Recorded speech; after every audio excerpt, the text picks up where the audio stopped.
मनुष्य में देवत्व का उदय और धरती पर स्वर्ग का अवतरण। संक्षेप में यही है युग निर्माण योजना का उद्देश्य। देवत्व जगाने के सूत्रों के मर्म तथा रहस्य को पूज्यवर की अनन्य और सर्वप्रथम शिष्या, उनकी जीवन संगिनी परम वंदनीय माताजी से बेहतर कौन समझा सकता है। आइए सुनते हैं परम वंदनीय माताजी की अमृतमयी वाणी। हम जो आपसे निवेदन करते हैं वो ये करते हैं कि सारे संसार में जो विभीषिका के बादल छाए हुए, इसके प्रति आप बुद्धिजीवियों का काम है, बुद्धिजीवियों का काम। हम तो पविचिन्ह छोड़ जाएंगे आपके लिए कि इन पर आप चलिए। हम हमेशा जिंदा नहीं रहने वाले, लेकिन आप में से कितने नौजवान बैठे हैं, कितने नौजवान बैठे हैं। आपको तो बहुत जिंदा रहना है, बहुत जिंदा रहना है। वो कार्य जो हम पूरा नहीं कर पा रहे आपको पूरा करना चाहिए, आपको घर घर जाना चाहिए। नहीं साहब हमारी तो नाक कट जाएगी, नाक कटे तो कल कटे सो आज ही कट के रख जाए, आज ही कट जाने दीजिए उसको। तो आप तो जनसंपर्क के लिए नहीं जाना चाहते, आप घर घर में अच्छे विचार नहीं फैलाना चाहते, आप लड़कियों को नहीं निकलने देना चाहते, बहुओं को नहीं निकलने देना चाहते, ताकि अच्छे विचार दूसरों को मिले। सड़े गले उन्हीं विचारों में, उन्हीं घटिया विचारों में लगे रहते। आपके चिंतन को जरा भी मौका नहीं मिलना चाहिए।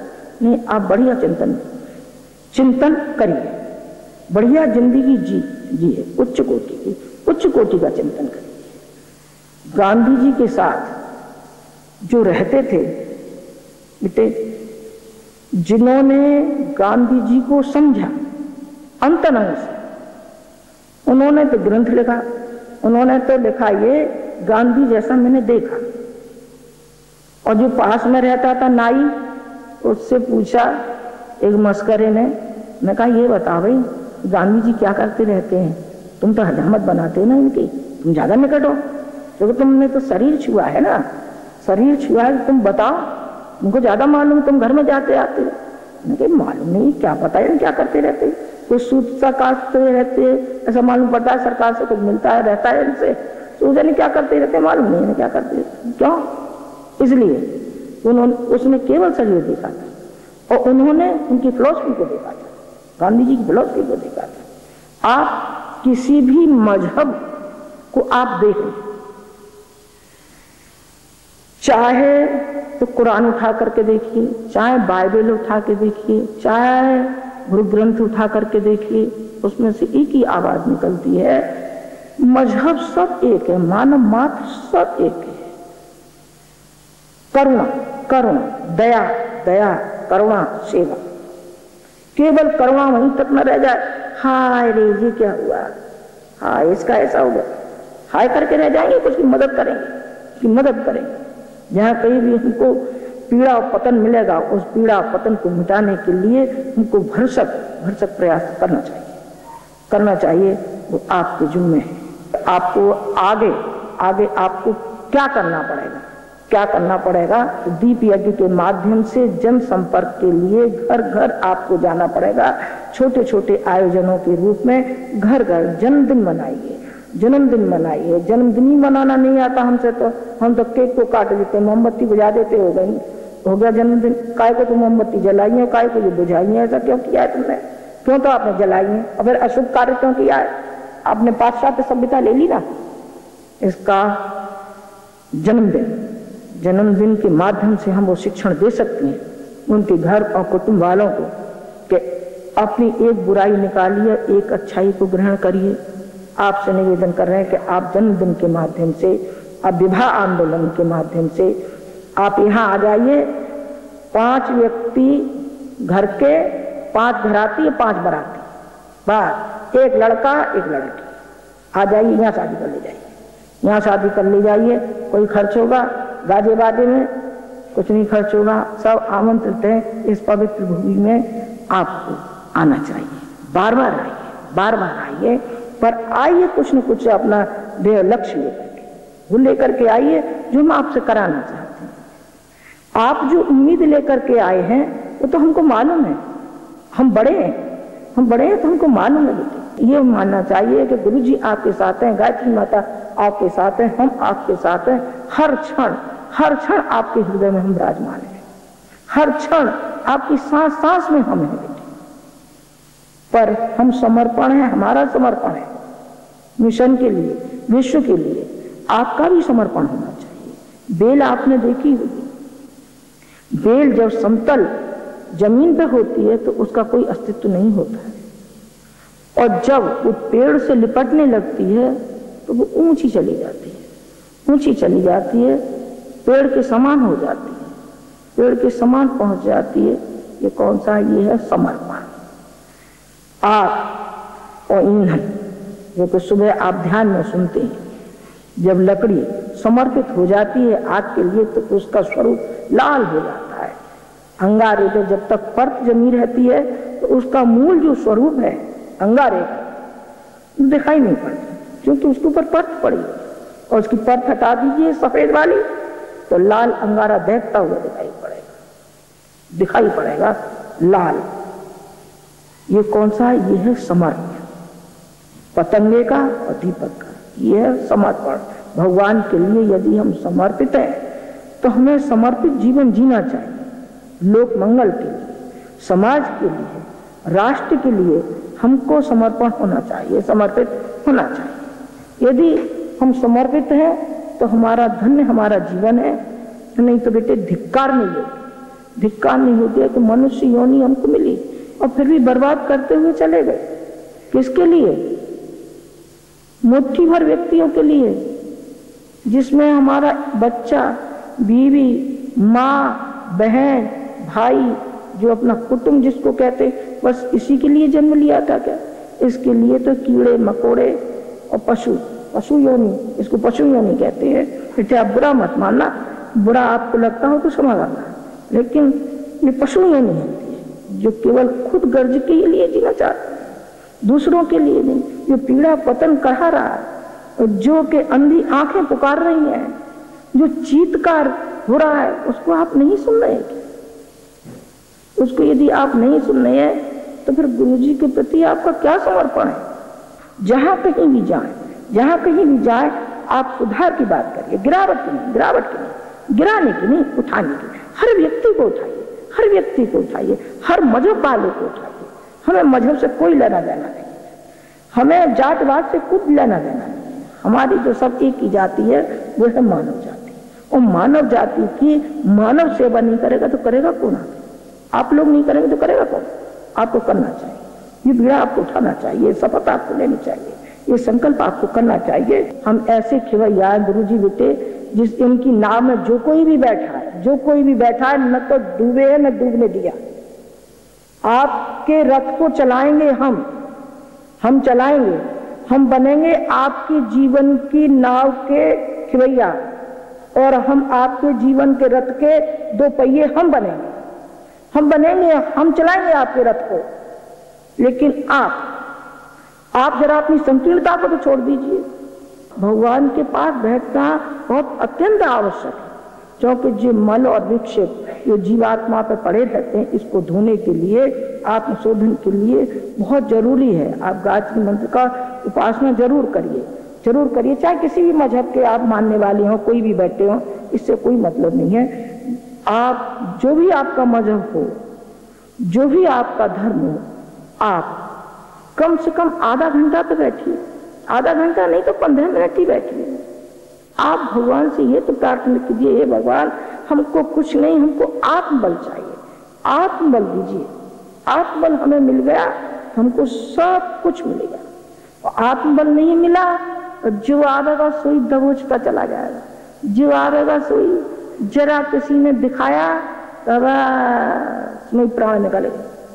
ये हिम्मत है आपके पास कि खड़े हो जाए तन के, देखे क्या कर लेगा?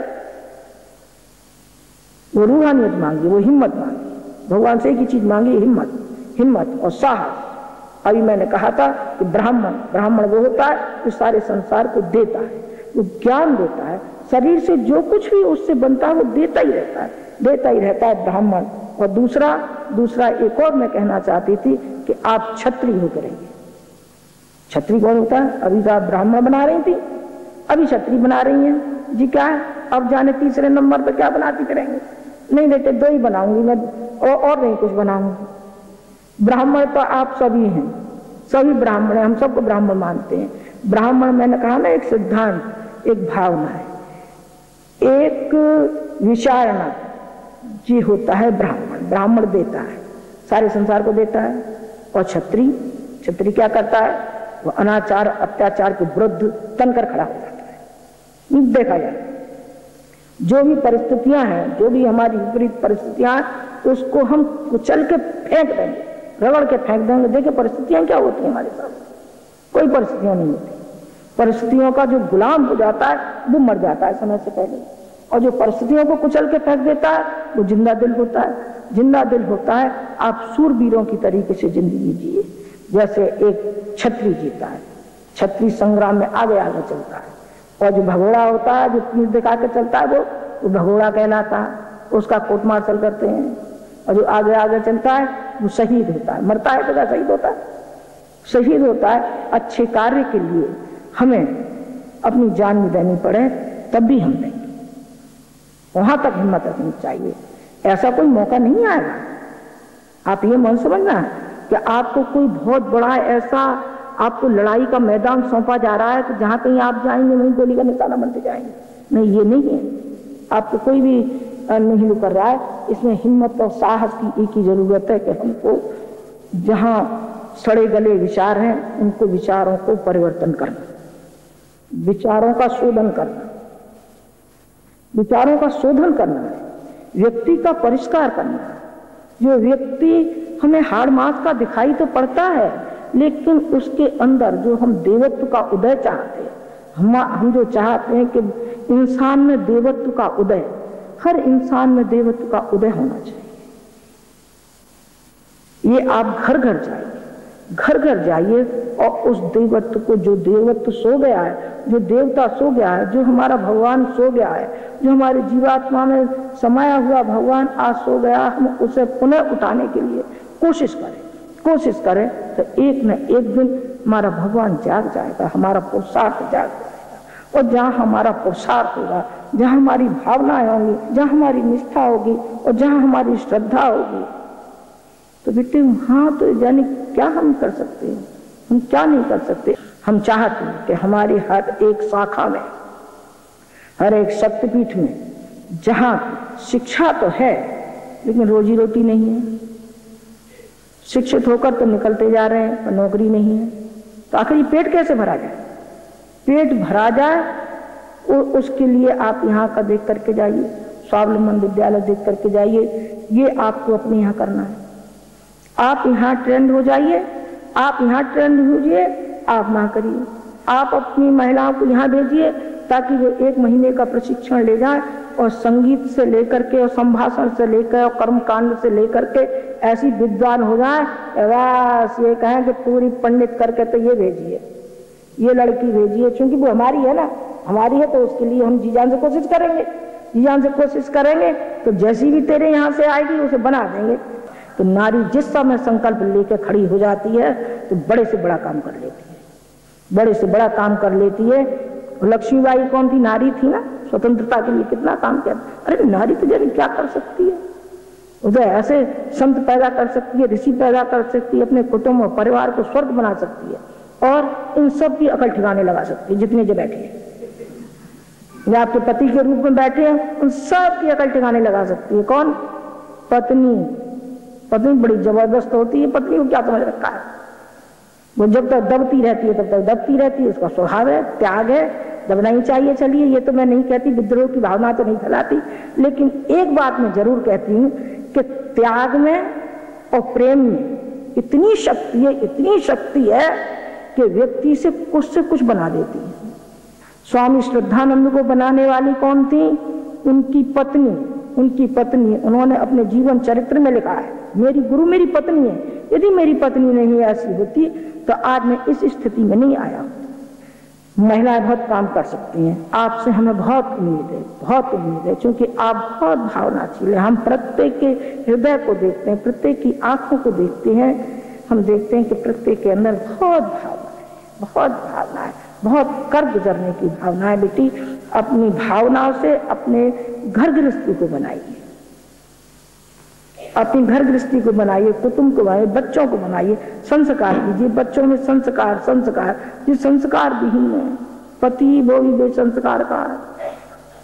वो उसके माँ बाप में संस्कार नहीं थे तो वहां उसमें संस्कार कहां से आए? वो ही बेताज का बादशाह है, उसको बनाइए।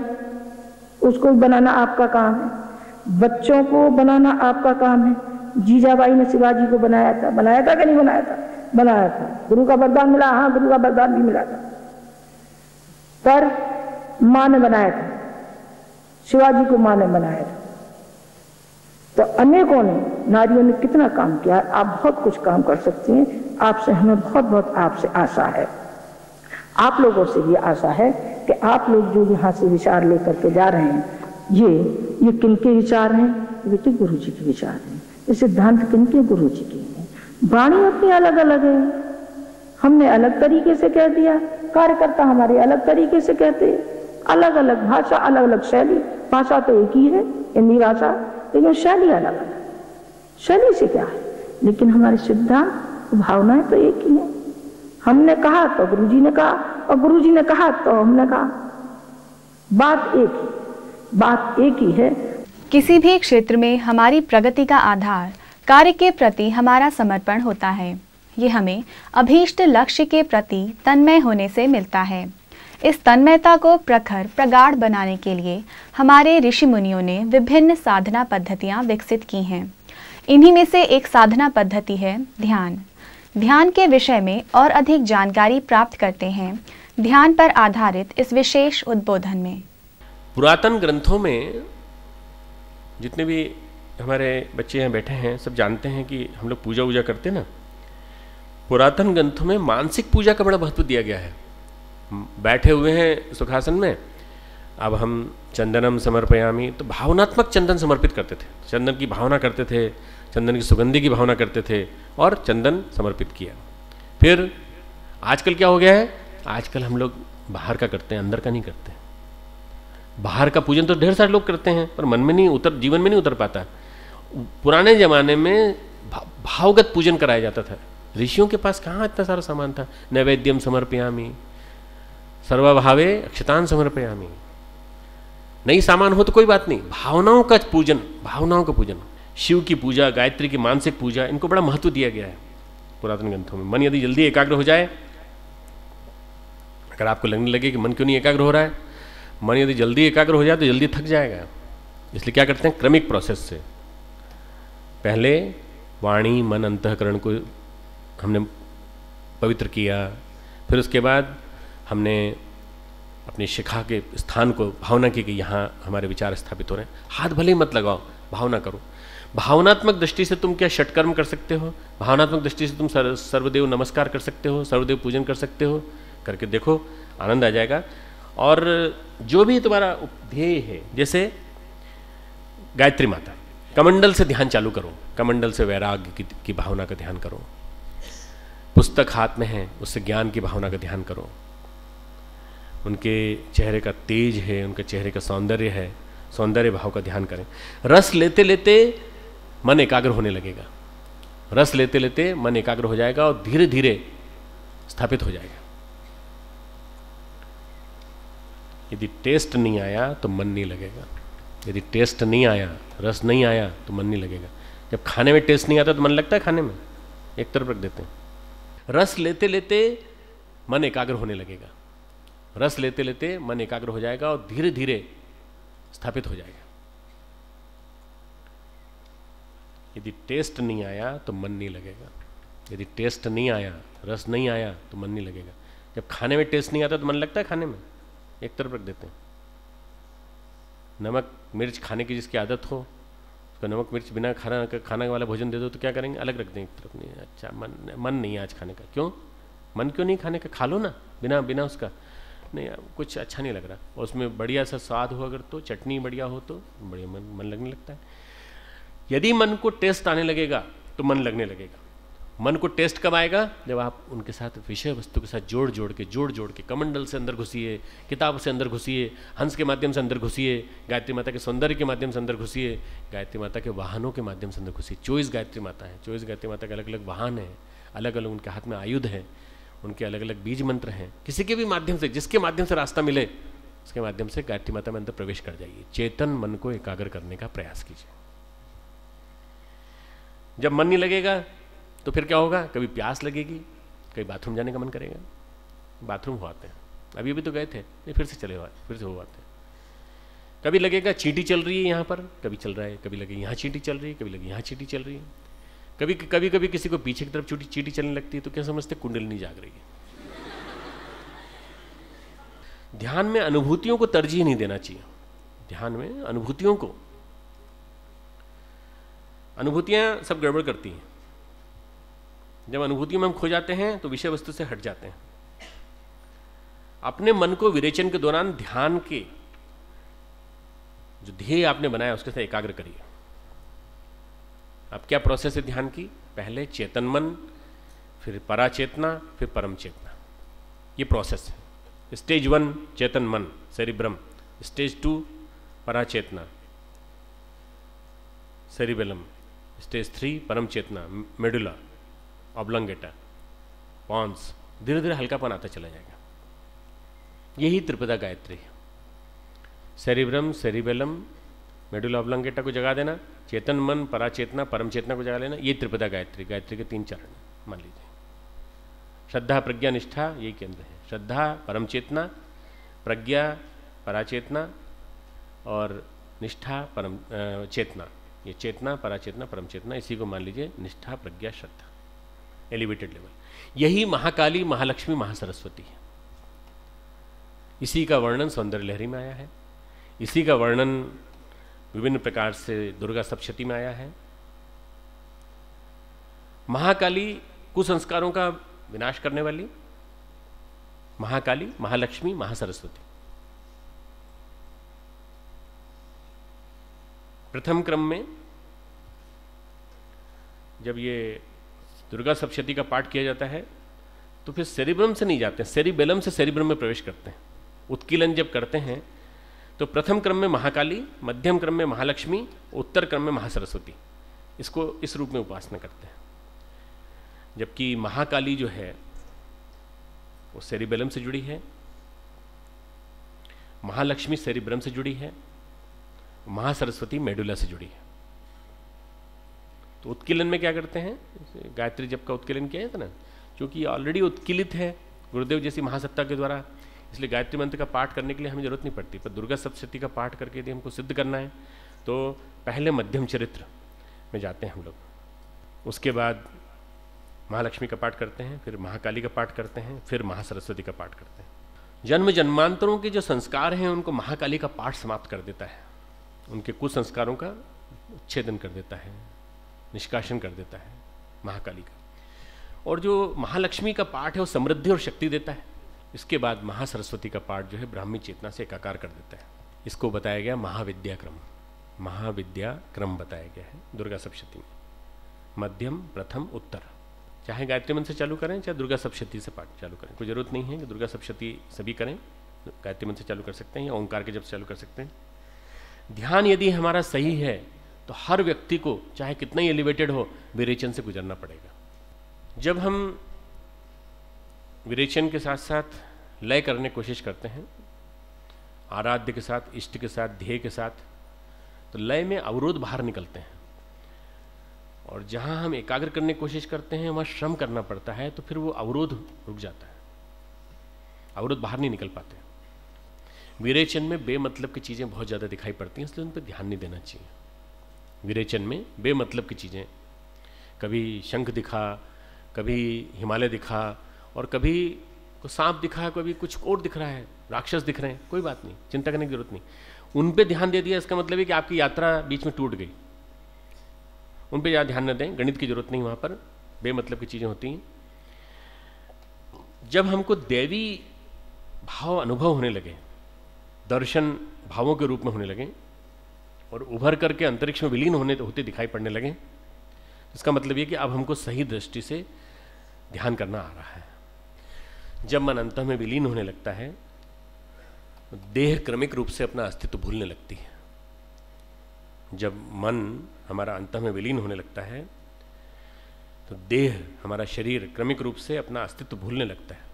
इसका सबसे अच्छा उदाहरण है रामकृष्ण परमहंस।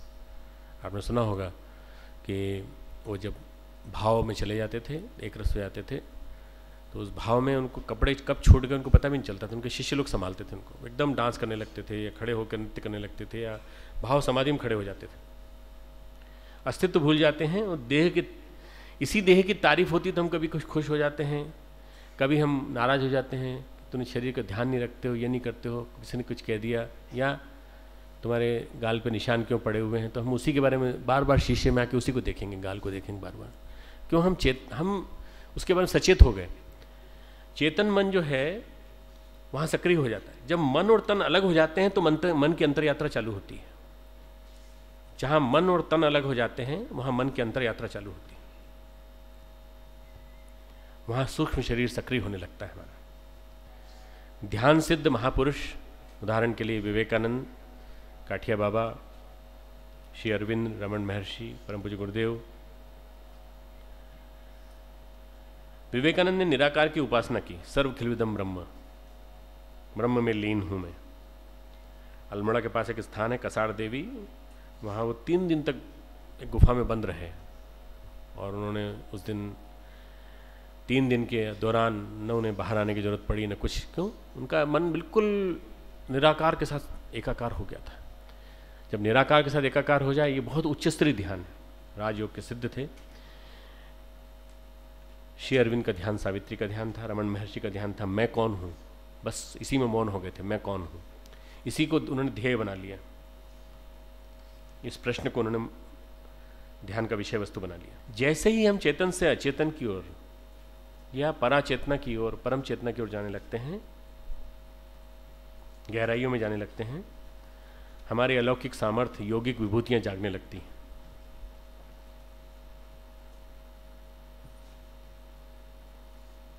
प्रकट होने लगती हैं। परंतु मन की सहज बनावट है। मन तो बराबर ये कहता है कि भागो। इसीलिए अर्जुन कहता है गीता में, गीता का 34वां श्लोक 6ठे अध्याय का, चंचलम ही मनः कृष्ण प्रमाथि बलवद्रणम तस्याहम निग्रहम मन्ये वायोरिव सुदुष्करम। हे श्री कृष्ण, ये मन बड़ा चंचल है, प्रमथन स्वभाव वाला है, बड़ा दृढ़ बलवान है। प्रमथन मतलब हाथी की तरह से बलवान है, इसलिए उसका वश में करना मैं वायु को रोकने की भांति अत्यंत दुष्कर मानता हूँ। जैसे आप वायु को रोक नहीं सकते, इसी तरह से आप मन को बलवान मन को आप जो है वो संभाल नहीं पा रहे। तो भगवान कहते हैं अभ्यासेन तो कौनते वैराग्येण च गृहीते। यह अभ्यास और वैराग्य से वश में आता है। अभ्यास, कांस्टेंट, कंटिन्यूअस एक्सरसाइज। और उसके अलावा क्या कहते हैं भगवान अध्याय 6 में 26वां श्लोक, यतो यतो निश्चरति मनः चंचलम अस्थिरम ततः ततो नियम्येत आत्मन्येव वशम नयेत। ये स्थिर न रहने वाला और चंचल मन, 6ठे अध्याय का 26वां श्लोक। जिस शब्द आदि विषय के निमित्त से संसार में विचरता है, उस विषय से रोक कर, हटाकर इसे बार बार परमात्मा में निरुद्ध करें। जिस विषय पे बार बार जाता है, लड़कियों पे बार बार जाता है लड़कों का मन, फिल्मी सितारों पे जाता है बार बार मन, खाने पे जाता है बार बार मन, कामुकता के चिंतन की ओर जाता है बार बार मन, वहाँ से हटाओ परमात्मा में लगाओ, वहाँ से हटाओ परमात्मा में लगाओ। भगवान का बड़ा स्पष्ट निर्देश है, यतो यतो निश्चरति मनः चंचलम अस्थिरम। जिस स्थिर न रहने वाला चंचल मन जिस शब्दादि विषय के निमित्त से संसार में विचरता है, उस विषय से रोक कर, हटाकर उसे बार बार परमात्मा में निरुद्ध करें, परमात्मा में लगाएं, परमात्मा में लगाएं। परमात्मा में लगाओगे तो परमात्मा कौन? जो सामने बैठे हैं, जो सामने विषय वस्तु है, ध्येय, उनके साथ एकाकार होने का प्रयास करें। बड़ा स्पष्ट संकेत है कि यदि विषय वस्तु स्पर्शों, विषय जो स्पर्श के विषय हैं, इंद्रियादि हैं, इनसे नहीं हटेंगे तो हमारा मन एकाग्र नहीं होगा। हमें ध्यान में भटकाव की बात जो आती है बार बार, जब ध्यान में भटकाव होने लगता है तो ध्यान के प्रति श्रद्धा और सत्कार का भाव बनाना पड़ेगा। ध्यान के प्रति श्रद्धा, ध्यान के प्रति सत्कार, ये ध्यान जो है ये एक श्रद्धा का केंद्र बिंदु बन जाए। 10 मिनट करेंगे पर ध्यान का समय जो हमने सुनिश्चित किया है उस समय करेंगे, और 10 मिनट तो 10 मिनट पूरा करेंगे। ऐसा नहीं कि बोझ की तरह से करेंगे। अब आप में से किसी को मान लो ध्यान नहीं लगता, तो ये बताओ ध्यान करने के दौरान क्या क्या दिखाई पड़ता है, उन सब चीज़ों को लिख लो कागज में। सांप दिखा, पानी दिखा, राक्षस दिखे, फिर हमको कुछ और दिखा, इन सब विषयों का महत्व है अध्यात्म में। उनकी शॉर्ट लिस्टिंग कर लो, उनसे मन हटाओ और जा करके फिर मन लगाओ इधर, तब विरेचन जो है बोझ का ही होता है। तो विरेचन तब हो पाएगा जब उसके तरफ से मन हटेगा। बार बार उनकी तरफ मन चला गया मतलब है कि बोझ पर ही मन जा रहा है। कंप्यूटर में मेल आती है, मेल आने के बाद उसमें लिखा होता है कि आपकी 4 जंक मेल हैं और इस जंक मेल को आप चाहें डिलीट कर सकते हैं, पर आपका मन बार बार जंक मेल की तरफ जाएगा, सार्थक मेल की तरफ नहीं जाएगा। तो जंक मेल की तरफ मन जाने से बार बार आपका कंप्यूटर उसी तरह से ट्यूनिंग होने लगेगा। फिर ऐसे ही विषय आएंगे जिन विषयों में आपकी रुचि है सहज रूप में, और उन्हीं प्रवृत्तियों की ओर जाने का मन करता है। कभी कभी ध्यान में आंसू बहते हैं, कभी कभी ध्यान में आंसू बहते हैं, बड़ा आंसुओं की धार बहने लगती है। व्यक्तिगत जीवन में ऐसे व्यक्ति दृढ़ दिखाई पड़ते हैं, सामाजिक जीवन में दृढ़ दिखाई पड़ते हैं। मजबूत बनने के चक्कर में अपनी भावनाओं को दबा रखा है इन्होंने, भावनाएं दबा रखी हैं। तो क्या है, कहां निकलेंगी वो? विरेचन में निकलेंगी। जब आप सामाजिक जीवन में नहीं रहोगे, लोगों के सामने मजबूत बने रहोगे कि मैं तो बहुत बहुत मजबूत हूं, जरा भी किसी भी चीज से मैं परेशान नहीं होता, तो फिर क्या होता है, भावनाएं दबी हुई भावनाएं जो हैं वो ध्यान के समय निकलती हैं, और ध्यान चाहता है दबाव निकले, किसी न किसी तरह दबाव निकले। आप जो वास्तव में हैं वही प्रकट हो। समाज के सामने असली नहीं होता आदमी, असली अपने आप के सामने होता है, आराध्य के सामने होता है, और असली वहीं होना भी चाहिए। आराध्य के सामने अगर असली नहीं हुए तो फिर किसके सामने होंगे? ध्यानी और ज्ञानी व्यक्ति समाज की और कमरों की दीवारों से हट करके मन की दीवारों में चला जाता है। जो यहां ठीक है वो सच्चा ध्यानी है। बाहर कितने ठीक हैं, बाहर से कोई मतलब नहीं। बहुत अच्छा लेक्चर देते हैं, बहुत अच्छे कपड़े पहनते हैं, बहुत अच्छे सुंदर दिखते हैं, बड़ा अच्छा स्वभाव है, सब कुछ है, बाहर तो बहुत अच्छे हैं आप। और ऐसे बहुत सारे लोगों की मुझे जानकारी है जो बाहर बहुत अच्छे हैं, पर उनका जब भावनात्मक दबाव देखा, वो अपना सारा के सारा दबाव या तो पत्नी पे निकालते हैं, बच्चों पे निकालते हैं, या सबॉर्डिनेट्स पे निकालते हैं, या अपने आप पे निकालते हैं, अपनी वासनाओं पे निकालते हैं। जो व्यक्ति सच्चा ध्यानी है वो मन की दीवारों में जाकर के अपने सारे के सारे जितने भी हैं वास्तविकता वहां पर खोल देगा कि मेरे अंदर ये कमियां हैं, इन कमियों को कैथारसिस के माध्यम से, विरेचन के माध्यम से निकालिए। कभी कभी भावुकता के आवेग आते हैं, गुस्सा आता है, चिड़चिड़ापन आता है। ये भावुकता के आवेग, गुस्सा, चिड़चिड़ापन वास्तव में कुछ घटनाओं की तरह से हैं कि जो हमें तकलीफ आती, भोग आता, 6-8 महीने तंग करता, वो थोड़े सी देर में हमको परेशान करके चला जाता है। इसलिए उसको तप मान लेना चाहिए, उस परेशानी को तप मान लेना चाहिए। वो कट जाता है, भावबोध में कट जाता है। तो इसका मतलब ये नहीं कि जो गुस्सापन, चिड़चिड़ापन बाहर सामने वाले के सामने निकालना है। अपने ऊपर गुस्सा आता है, अपने ऊपर चिड़चिड़ापन आता है, अकेलेपन में आता है, एकांत में आता है। औरों के ऊपर निकालोगे तो फिर इसका मतलब ये कि आपको व्यक्तित्व का विश्लेषण करना पड़ेगा। फिर औरों के ऊपर निकालोगे तो फिर आप फिर अलोकप्रिय हो जाएंगे, असामाजिक हो जाएंगे। बाहर की दुनिया में तो बहुत अच्छे हैं, तो भावुकता के आवेग जब गुस्से के रूप में अंदर ही अंदर निकलने लगे, अपने आप पे गुस्सा आता है, अपने आप पे चिड़चिड़ापन होता है।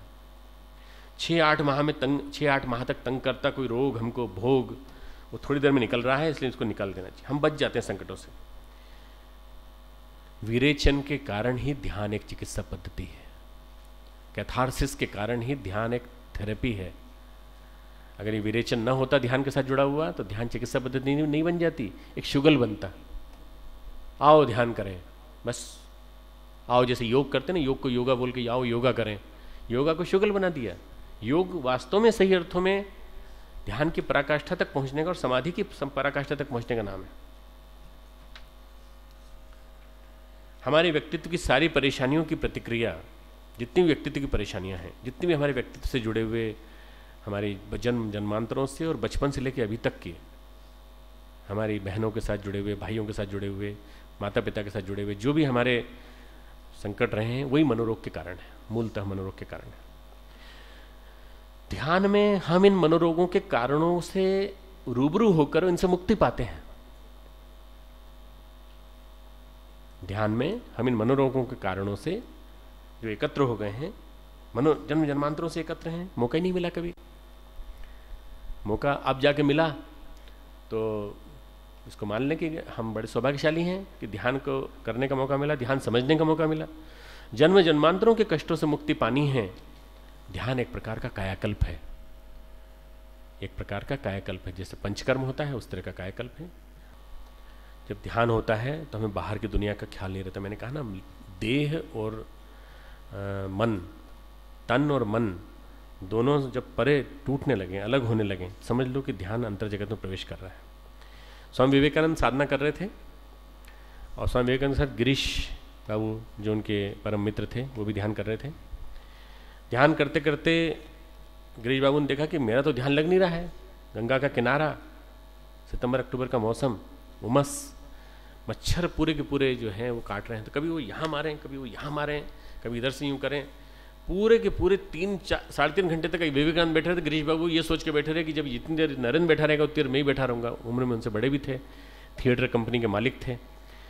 नरेंद्र बाबू जो थे, नरेंद्र जो थे स्वामी विवेकानंद, वो उनके चारों ऊपर एक कंबल की तरह से, चादर की तरह से, ब्लैंकेट ऑफ मॉस्किटोज, काले काले बड़े बड़े मच्छर भी कलकत्ता के बड़े स्वस्थ होते हैं, इतने बड़े बड़े, और पूरे के पूरे बैठ गए।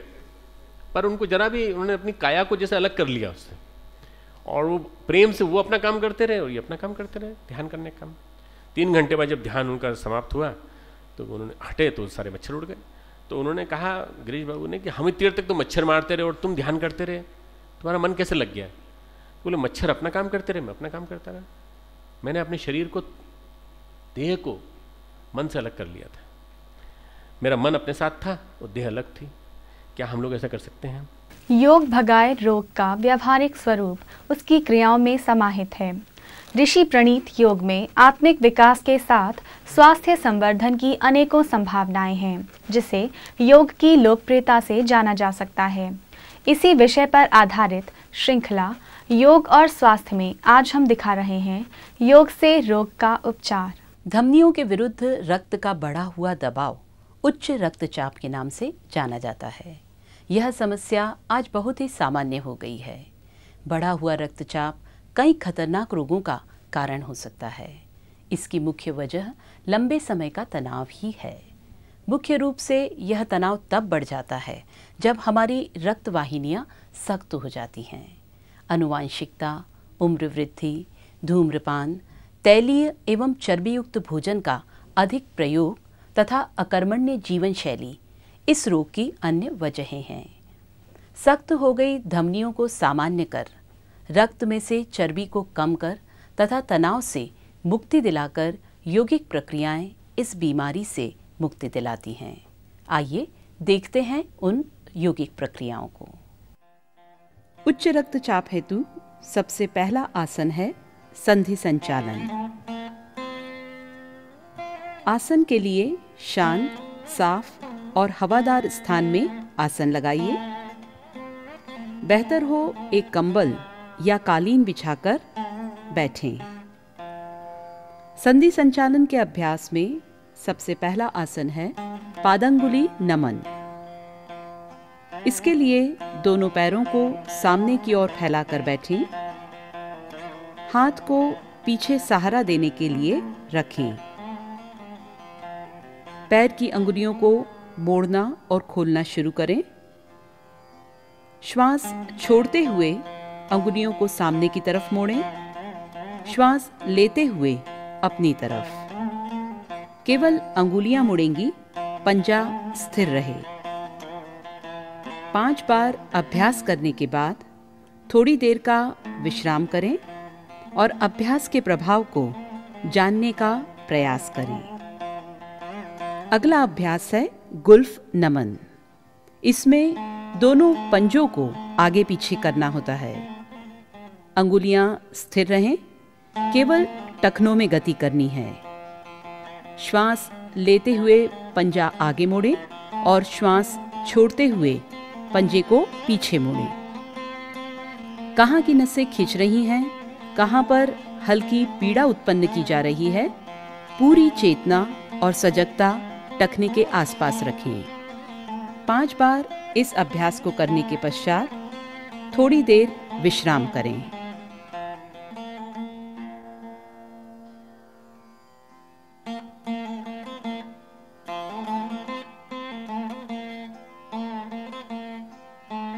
अगली प्रक्रिया है गुल्फ घूर्णन की।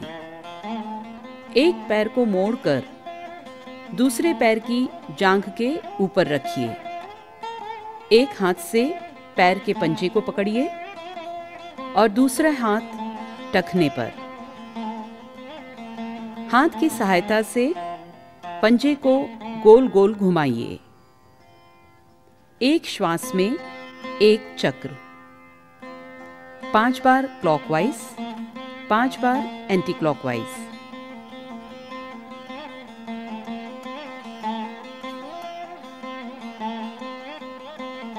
अब दूसरे पैर से इसी तरह इस अभ्यास को करें।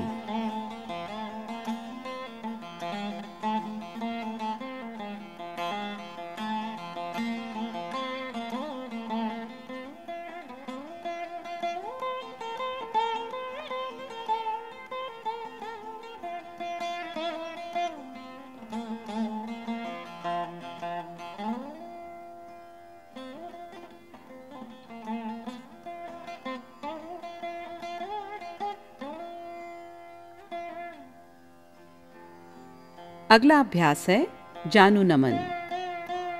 जांघ के नीचे अपनी हथेलियों को फंसाइए और घुटने को मोड़ना और खोलना शुरू कीजिए। श्वास लेते हुए खोलेंगे और श्वास छोड़ते हुए मोड़ेंगे। एड़ी जमीन को छुएगी नहीं, ऊपर ही ऊपर लाना और ले जाना है। खोलते वक्त घुटना सीधा रखने का प्रयास करेंगे।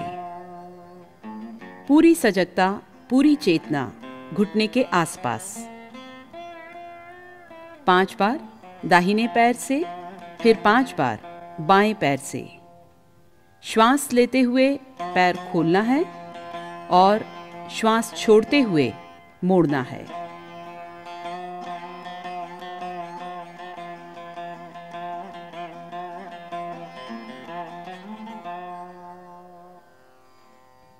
अभ्यास के पश्चात थोड़ी देर विश्राम और अभ्यास के प्रभाव को जानने का प्रयास। अब जानु चक्र। जांघ के नीचे हाथों को कोहनी तक फंसाइए। अब घुटने को गोल गोल घुमाना है। जितना बड़ा चक्र बन सकता है बनाने का प्रयास कीजिए। श्वास लेते हुए पैर को ऊपर ले जाना है और श्वास छोड़ते हुए नीचे लाना है। एक श्वास में एक चक्र, 3-4 बार क्लॉकवाइज और उतने ही बार एंटी क्लॉकवाइज। अभ्यास के प्रभाव को ऑब्जर्व कीजिए।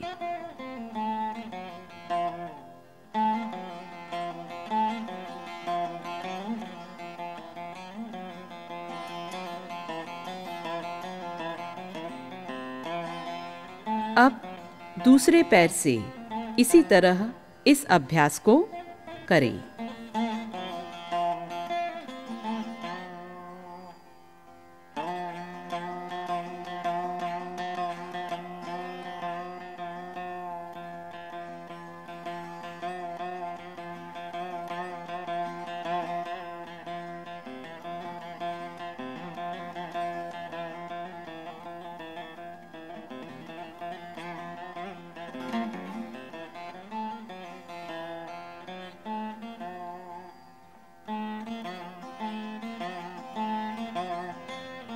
अगला अभ्यास है जानु फलक आकर्षण। घुटने की मांसपेशी को सिकोड़िए और छोड़िए। श्वास लेते हुए मांसपेशियों को अपनी तरफ खींचिए। थोड़ी देर रोकिए। श्वास छोड़ते हुए मांसपेशियों को ढीला कीजिए।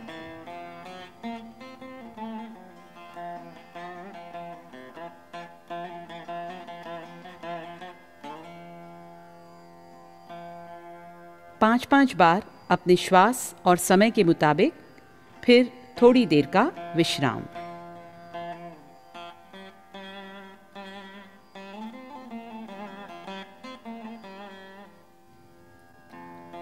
अर्ध तितली आसन। एक पैर को मोड़कर दूसरे पैर के जांघ के ऊपर रखिए। एक हाथ टखने पर और एक हाथ घुटने पर। हाथ की सहायता से घुटने को ऊपर और नीचे लाना है।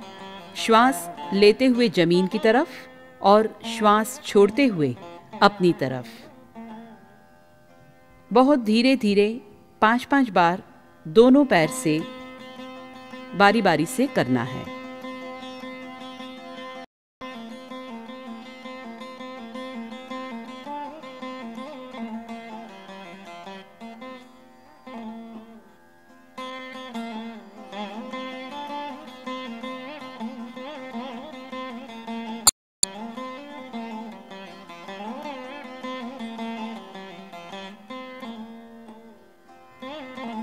पूर्ण तितली आसन। दोनों पैर के पंजों को आपस में मिलाइए। दोनों हाथों को पैर के पंजे में लॉक कीजिए। घुटने को ऊपर नीचे करेंगे सामान्य श्वास प्रश्वास के साथ।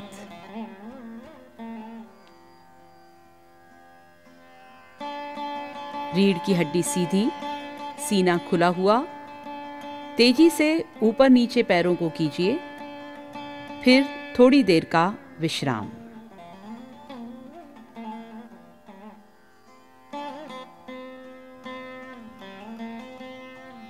श्रोणी चक्र। अर्ध तितली की अवस्था में पुनः बैठेंगे। एक हाथ घुटने के ऊपर और दूसरा हाथ टखने पर। घुटने को हाथ की सहायता से गोल गोल घुमाइए। श्वास लेते हुए जमीन की तरफ और श्वास छोड़ते हुए अपनी तरफ। 5 बार क्लॉकवाइज और 5 बार एंटी क्लॉकवाइज।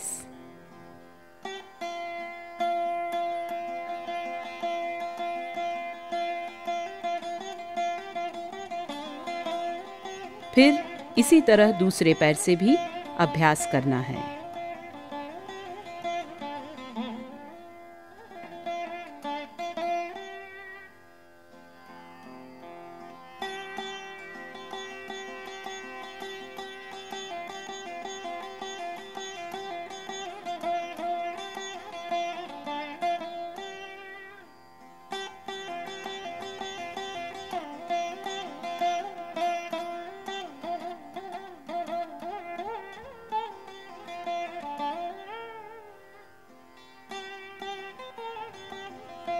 वज्रासन।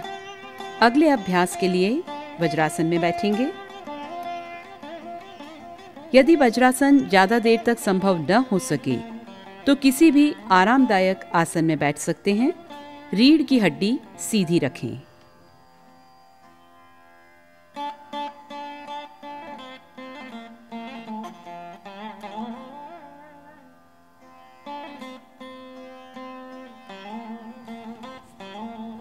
अगला अभ्यास है मुष्टिका बंध। हाथों को कंधे की सीध में ऊंचा उठाएं। कोहनी सीधी रखें। अंगूठे को अंदर रखते हुए मुट्ठी बांधें। श्वास लेते हुए खोलना है और श्वास छोड़ते हुए मुट्ठी बंद करें।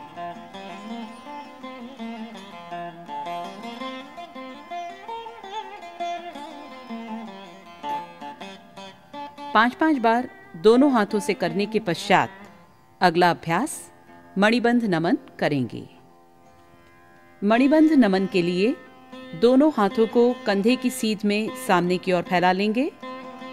हथेली को सीधा रखते हुए कलाई से हाथ को ऊपर नीचे मोड़ेंगे। श्वास लेते हुए ऊपर की तरफ और श्वास छोड़ते हुए नीचे की तरफ। हथेली सीधी रहेगी। इस अभ्यास को श्वास प्रश्वास के साथ करेंगे। दोनों हाथों से एक साथ 5-5 बार करने के पश्चात कुछ देर विश्राम करके अगले अभ्यास के लिए तैयार होंगे।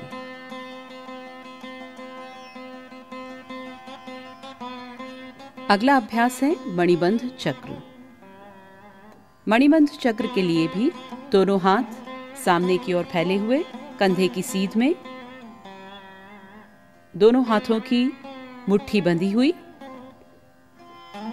और कलाई की सहायता से मुट्ठी को गोल गोल घुमाइए। एक श्वास में एक बार। दोनों हाथों से पहले बाहर से अंदर की ओर और फिर अंदर से बाहर। 5-5 बार दोनों डायरेक्शन में करेंगे। उसके बाद थोड़ी देर का विश्राम। हथेलियों को जांघ के ऊपर रख देंगे। केहुनी नमन। इस अभ्यास में केहुनी की सहायता से हाथ को मोड़ेंगे और खोलेंगे। श्वास लेते हुए सामने की तरफ खोलना है और श्वास छोड़ते हुए अपनी तरफ। हथेलियों को कंधे तक लाएंगे और सामने ले जाएंगे।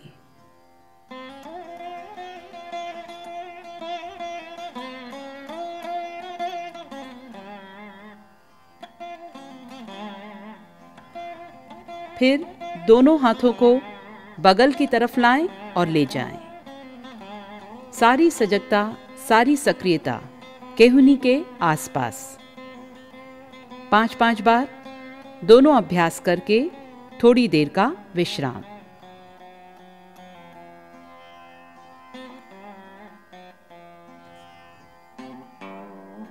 स्कंध चक्र।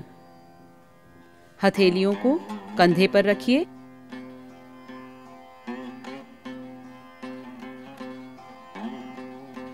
और केहुनियों को गोल गोल घुमाइए। सिर्फ कंधा घूमेगा। श्वास लेते हुए सीने और हाथों को फैलाइए। श्वास छोड़ते हुए केहुनियों को सामने की ओर मिलाइए। श्वास लेते हुए पीछे और श्वास छोड़ते हुए सामने की ओर। 5 बार पीछे से आगे और 5 बार आगे से पीछे घुमाइए। पूरी चेतना, पूरी सजगता कंधों के आसपास।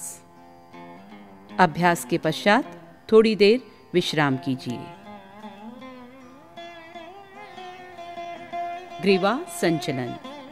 श्वास लेते हुए गर्दन पीछे झुकाएं और श्वास छोड़ते हुए गर्दन को सामने की तरफ लाएं।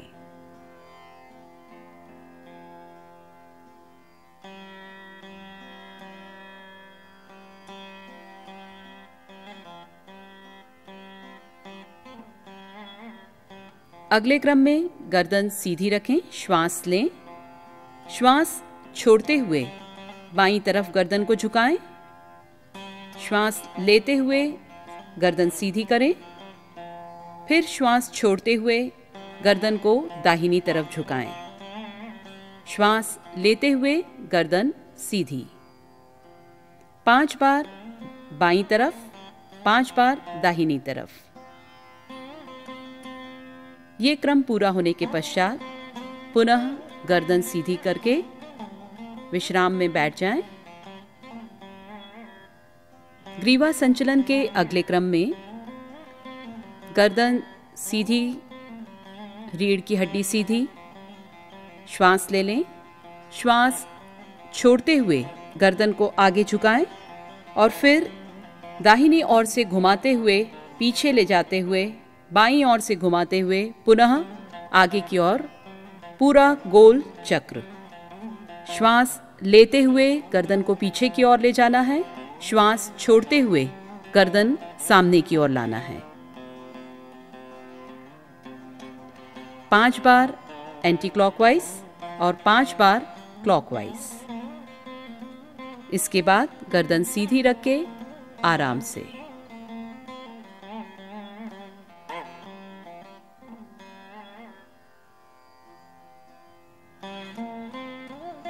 अभ्यास के पश्चात विश्राम की अवस्था में आंखें बंद करके पूरी सजगता और चेतना के साथ गर्दन और मस्तिष्क पर इस अभ्यास के प्रभाव को महसूस करें।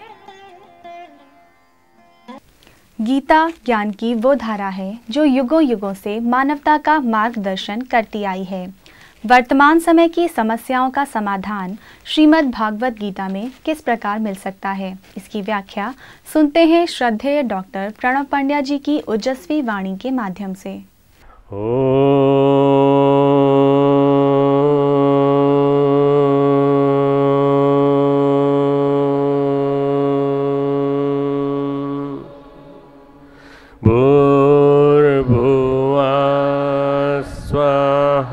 तत्सवितुर्वरेण्यं भर्गो देवस्य धीमहि धियो यो नः प्रचोदयात्। हमें अर्जुन को समझना पड़ेगा यदि हमें गीता समझनी है। पहला अध्याय 46वां श्लोक, यदि मुझ शस्त्र रही तो सामना न करने वाले को शस्त्र हाथ में लिए हुए धृतराष्ट्र के पुत्र रण में मार डालें तो मारना भी मेरे लिए अधिक कल्याणकारक होगा। कहां तो इतना योद्धा अर्जुन, और उस योद्धा अर्जुन का योद्धा भाव कहां चला गया? शोक से उद्विग्न मन वाला ये अर्जुन कौन है? ये भावुक अर्जुन है, संकल्प विहीन है। बाण सहित धनुष को त्याग करके विसृज्य सशरम चापम, विसृज्य यानी छोड़कर, चापम यानी धनुष, और शर यानी बाण से रहे, बाण सहित। बार बार उसको स्मृतियां परेशान कर रही हैं, कर्तव्य भूल रहा है। और श्री कृष्ण चाहते हैं कि जनजीवन जो दुखी है वो सुखी हो, दुर्योधन के आतंक से मुक्त हो। उसी कन्फ्लिक्ट में अर्जुन को विषाद होता है। विषाद योग पहला अध्याय है। योगस्थ होकर भगवान कृष्ण गीता सुना रहे हैं, पर सभी की रेसिपी अलग अलग है। कृपाचार्य की रेसिपी अलग है, द्रोणाचार्य की रेसिपी बिल्कुल अलग है, भीष्म की रेसिपी बिल्कुल अलग है। अर्जुन की रेसिपी भगवान कृष्ण जानते हैं और कोई नहीं जानता, बस। इसलिए अर्जुन को अगर कोई सुना सकता है, अर्जुन का कोई सबसे बड़ा मनुष्य चिकित्सक है तो भगवान कृष्ण। क्यों नहीं सुना सकते? भीष्म ने कर्तव्य की व्याख्या अलग कर दी। परिपाटी से बंधे हुए हैं, ऑर्थोडॉक्स हैं, रूढ़िग्रस्त प्राणी हैं, बहुत अच्छे हैं, तपस्वी हैं, पर अपने आप को रूढ़ियों से बांध लिया है। पितामह भीष्म के भीतर साहस नहीं है कि परंपराओं की तुलना में विवेक को महत्व दें। वो विवेक को महत्व नहीं देते, वो परंपराओं को महत्व देते हैं। बहुत विद्वान हैं, बहुत योद्धा हैं, बहुत साहसी हैं, पर श्री कृष्ण का संदेश सुनने के लायक नहीं। ईसा का एक वाक्य है, many are invited but few are chosen. Gita सुनने के लिए कई को इन्वाइट किया गया, परंतु ओनली फ्यू आर चूजन, अर्थात केवल एक को चुना गया, अर्जुन को। और गीता सुनना और गीता के महत्व को समझना ये हर एक के बस की बात नहीं है। ये सुनने के लिए और समझने के लिए बहुत ही उपयुक्त पात्र बनना जरूरी है। इसीलिए इतनी भूमिका चल रही है अपनी लंबी। ठाकुर ने विवेकानंद को चुना, समर्थ ने शिवाजी को चुना, और कृष्ण ने अर्जुन को चुना। शिष्य बनने की स्थिति में मात्र अर्जुन है और कोई नहीं। भगवान हमें तभी स्वीकार कर सकता है जब हम अपने द्वंद्वों को सुलझाने के लिए समर्पण करने को तैयार हों, कर्तव्यों को समझने को तैयार हों, भावुकता से ऊपर उठने को स्वीकार करें अपने आप को। भावुकता जिद बन जाती है, कभी कभी, कभी कभी हट बन जाती है। कभी कभी भावुकता जिद बन जाती है, कभी कभी वो हमारे एग्रेसिव इमोशंस के रूप में निकलती है। मनोरोग क्या है आखिर? डिस्ट्रक्टिव इमोशंस, दबी कुचली रोंदी भावनाएं ही मनोरोग है। डेनियल गोलमैन की किताब है, दलाई लामा से संवाद करके लिखी 2 किताबें हैं। एक किताब है डिस्ट्रक्टिव इमोशन, एक किताब है हीलिंग इमोशंस। नकारात्मक होने पर आदमी, इमोशंस के नकारात्मक होने पर आदमी रोगी और सकारात्मक होने पर योगी बन सकता है। ये लिखा है गोलमैन ने कि इमोशंस के नकारात्मक होने पर आदमी रोगी बन सकता है और इमोशंस के सकारात्मक होने पर योगी बन सकता है, साधक बन सकता है। अर्जुन के मन में प्रगाढ़ भक्ति है भगवान के प्रति, वो वही करेंगे जो भगवान कहेंगे। इसलिए जब वो अर्जुन को उन्होंने वाक्य कहा है, कुतस्त्वा कश्मलमिदम, दूसरा अध्याय दूसरा श्लोक, कुतस्त्वा कश्मलमिदम विषमे समुपस्थितम अनार्यजुष्टम अस्वर्गम अकीर्तिकरम अर्जुन। हे अर्जुन, तुझे इस असमय में यह मोह किस हेतु प्राप्त हुआ? बड़ा विलक्षण समय है, युद्ध का समय है, उस समय तुझे मोह प्राप्त हो गया, क्योंकि न तो श्रेष्ठ पुरुषों द्वारा आचरण करने योग्य है, न स्वर्ग को देने वाला है, न कीर्ति को करने वाला है। असमय आया हुआ मोह न स्वर्ग दिलाता है और न हमें आचरण करने योग्य शोभा देता है, न हमारे लिए कीर्तिकारी बनता है, हमारे लिए नरक की ओर ले जाने वाला है। असमय आया हुआ मोह, ये एक प्रकार से गाली देने जैसा है। तीसरा श्लोक, क्लैव्यम मा स्मगमः पार्थ नैतत्वयुपपद्यते शूद्रम हृदय दौर्बल्यम त्यक्तोत्तिष्ठ परंत। हे अर्जुन, नपुंसकता को मत प्राप्त हो। ये जो असमय का मोह है ना, इसके साथ उन्होंने नपुंसकता जोड़ दी कि नपुंसक व्यक्ति को ही मिल सकता है ये चीज। तुझे वीर भाव होते हुए, तेरे अंदर योद्धा होते हुए, तेरे अंदर सब कुछ होते हुए ये मोह कैसे आ गया? तुझे ये नपुंसकता ठीक नहीं लगती, उचित नहीं जान पड़ती। हृदय की तुच्छ दुर्बलता को त्याग कर युद्ध के लिए खड़ा हो जा। भगवान कर्तव्य की याद बार बार दिलाते रहते हैं। भावुकता से परे उठकर कर्तव्य को याद करें। भावुकता कहती है परिवार के लिए मर मिटें, कर्तव्य कहता है राष्ट्र के लिए मर मिटें। भावुकता कहती है अपनी वासनाएं, अपनी कामनाएं, अपनी तृष्णाएं, इनकी पूर्ति सब कुछ, और कर्तव्य कहता है नहीं, भारतीय संस्कृति की सेवा ही सब कुछ, संस्कृति का विस्तार ही सब कुछ, देव संस्कृति को विश्व भर में फैलाना ही सब कुछ। अगर ये समझ में आ जाए तो कितनी बड़ी बात हो जाए हमारे जीवन में, न जाने क्यों हमें समझ में नहीं आती। अर्जुन के मन में प्रगाढ़ भक्ति है, वो चाहते हैं कि भगवान जो कहेंगे वही करेंगे।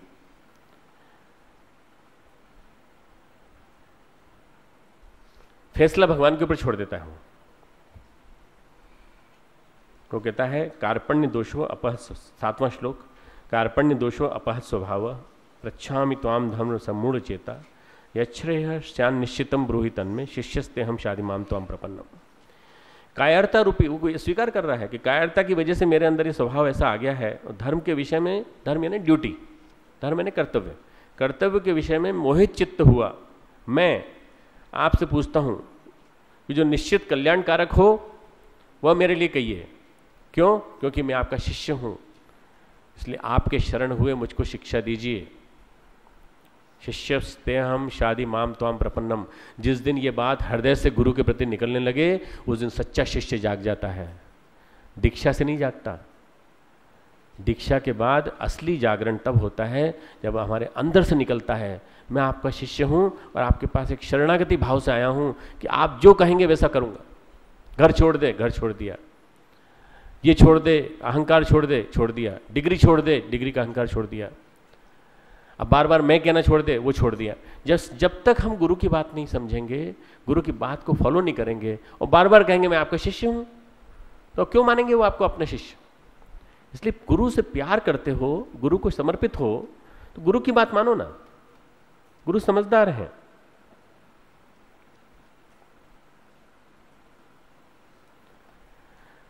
यदि हमारे जीवन में सद्गुण प्रीति, सद्गुरु प्रीति भारी पड़ने लगे, यदि हमारे जीवन में सद्गुरु के प्रति प्रीति और सद्गुणों के प्रति प्रीति भारी पड़ने लगे, तो दुनिया की कोई भी समस्या हमारे आड़े नहीं आ सकती।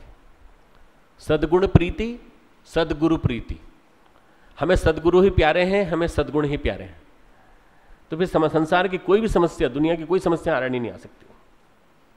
भगवान कृष्ण अवतार के प्रतीक है। अवतार परंपराएं बनाता है, परंपराओं से नहीं बंधा होता। श्री कृष्ण अवतार के प्रतीक हैं, परंपरा का हिस्सा नहीं होता, परंपरा से अलग हट करके आता है। संभवामी युगे युगे, नई परंपरा का निर्माण करता है, जलती ज्वाला की तरह आता है अवतार। विगत को संवारता है, नए को बनाता है। गुरुदेव ने पहला प्रहार मूढ़ताओं पे किया, कुरीतियों पे किया। पहला प्रहार कुरीतियों पे, मूढ़ताओं पे, मूढ़ मान्यताओं पे। हनुमान प्रसाद पोद्दार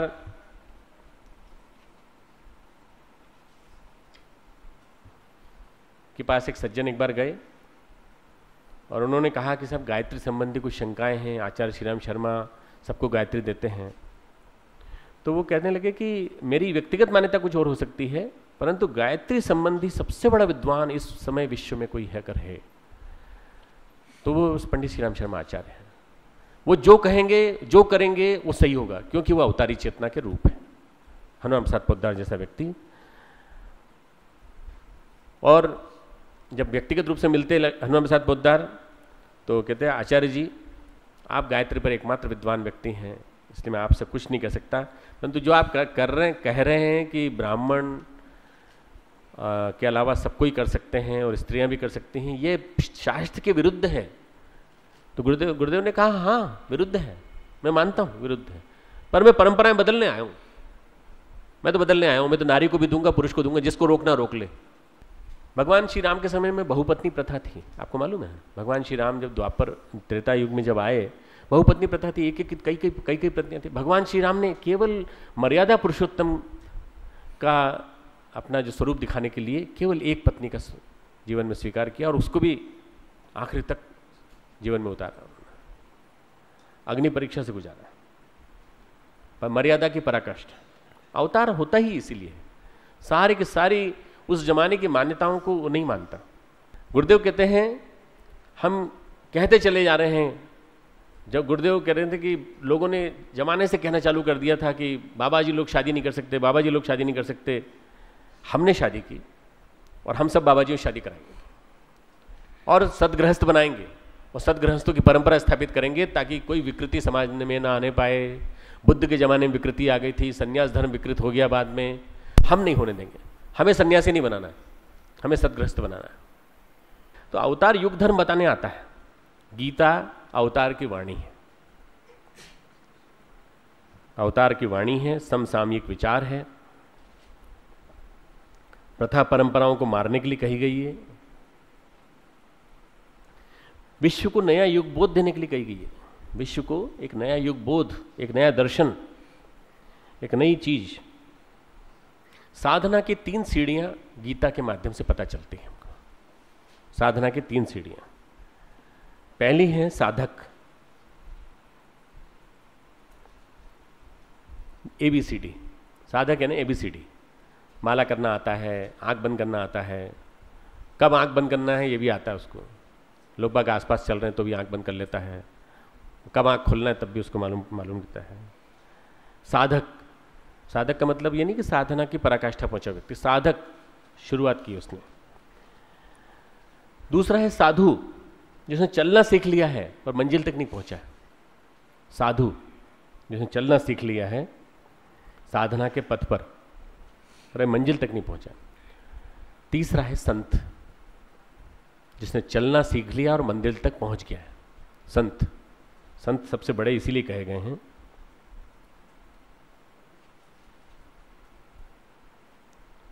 साधक व संत को गहरी बातों की जरूरत नहीं है। आप लोग न साधक हो न संत हो, आप लोग क्या हो? साधु। गीता साधु के लिए कही गई है, गीता साधु के लिए कही गई है, जिसने चलना तो सीख लिया है पर अंत नहीं मालूम कैसे जाना, आगे कैसे बढ़ना, मंजिल तक कैसे पहुंचना। अर्जुन साधु की श्रेणी में, अर्जुन की श्रेणी क्या है? भावुक, बुद्धिमान, विद्वान, संगीतकार, योद्धा, कृष्ण का मित्र, पर अब दूसरे अध्याय तक आते आते कृष्ण का शिष्य, और उसके बाद साधु, साधु बन गया। काफी लंबा सानिध्य मिला है उसे कृष्ण का, और अब वो साधु बन करके संत बनना चाहता है, आखिर तक पहुंचते पहुंचते संत बनना चाहता है। योद्धा बनकर संत बनेगा, वो कर्तव्य की पूर्ति पे चल के संत बनेगा। कबीर किसको संबोधित करते हैं? साधो, साधो ये जग बोराना। जितनी कबीर की साखियां हैं सब में संबोधन है साधो, साधु सहज समाधि भली। तो कबीर साधु को संबोधित करते हैं, साधक को नहीं। क्यों? साधक को अभी इनिशियल्स की जरूरत है, साधक को सबसे पहले तो ज्ञान देने की जरूरत है।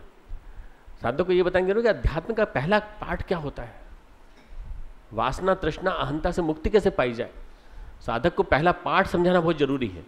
तो साधक को तो वो पढ़ाने के लिए बहुत सारे शिक्षक हैं, पर साधु के स्तर पर कबीर आ जाते हैं और कहते हैं कि अवतार जब आता है तो साधु को संत बना के आता है, साधु को संत बनाने के लिए आता है, साधु को सुधारक बनाने के लिए आता है, साधु को शहीद बनाने के लिए आता है, साधु को संत सुधारक और शहीद बनाता है। इसलिए मैं बार बार कहता हूं कि गीता जो है ना सहज किताब नहीं है, गीता एक कोई सामान्य किताब नहीं है, गीता विचारशीलों की किताब है, गीता भावनाशील विचारशीलों की किताब है, प्योर इंटेलेक्चुअल की नहीं है। ये बुद्धिजीवी जो कॉफी की प्याले खाली करते रहते हैं और दुनिया भर की बहस करते रहते हैं और दर्शन पे और इस पे खूब सारी बातें कह लेते हैं, ये बुद्धिजीवी गीता सुनने लायक नहीं है। ये कौन है? ये साधक से भी गए बीते हैं, तो होगा इनको ज्ञान बहुत सारा अपने विषय का, तो साधक से भी गए बीते हैं। साधु बनना पड़ेगा गीता सुनने के लिए। कन्फ्लिक्ट को रिजॉल्व करने का एक ही तरीका है, पूर्वाग्रहों से मुक्त हों। और बुद्धिजीवी का एक सबसे बड़ा दुर्भाग्य है कि पूर्वाग्रहों से मुक्त नहीं होता, पूर्वाग्रहों से भरा रहता है। आज का बुद्धिजीवी पूर्वाग्रहों से भरा हुआ है। वो जो सुन रहा है वो कह रहा, समझ रहा है कि स्वामी जी जो कह रहे हैं इससे इतना तो मैं जानता हूँ, इसके आगे की बात जानना चाहता हूँ, पर वो तब जानेगा जब पहले पूर्वाग्रहों से मुक्त होगा। झरोखे बंद हैं, खिड़कियां बंद हैं, दरवाजे बंद हैं, ज्ञान के कपाट, ज्ञान अंदर जाए कैसे? जब तक पूर्वाग्रहों से आदमी मुक्त नहीं होता तब तक गीता समझ में नहीं आती। इसलिए सबसे पहले पूर्वाग्रहों से मुक्त हों। हम विद्वान हैं, हम पढ़े लिखे हैं, हम क्लास में नंबर 1 हैं, क्लास में हम नंबर 2 हैं, इससे कोई फायदा नहीं। कितने ही पढ़े लिखे हों, कितने विद्वान हों, प्रैक्टिकल में अगर आपके ज्ञान नहीं उतर पाया तो कोई फायदा नहीं। सच्चा शिष्य बनाती है गीता, सच्चा साधु बनाती है गीता, सही अर्थों में भक्त बनाती है गीता। हर युवा मन की समस्याओं का समाधान गीता में है, हर प्रौढ़ की समस्या का समाधान गीता में है, हर उस व्यक्ति की समस्या का समाधान गीता में है जो गीता के माध्यम से ज्ञान को सही रूप में पाना चाहता है और सही रूप में, पवित्र रूप में पा करके जो अपने जीवन को ऊंचा उठाना चाहता है।